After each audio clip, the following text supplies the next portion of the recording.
Қайырлы күн баршаңызға. Pinduoduoдан заттар тапсырыс бермес бұрын міндетті түрде оның салмағын өлшеп алыңыз. Ол үшін мына алғыңыз келетін заттың ішіне кіресіз. Және де осы жерде сатушымен чат бар. Осы жерге кіресіз.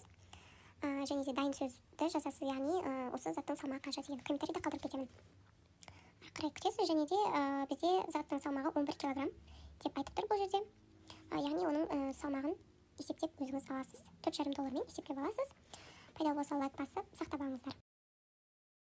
Nothing like I've ever seen. It's just a thing of beauty.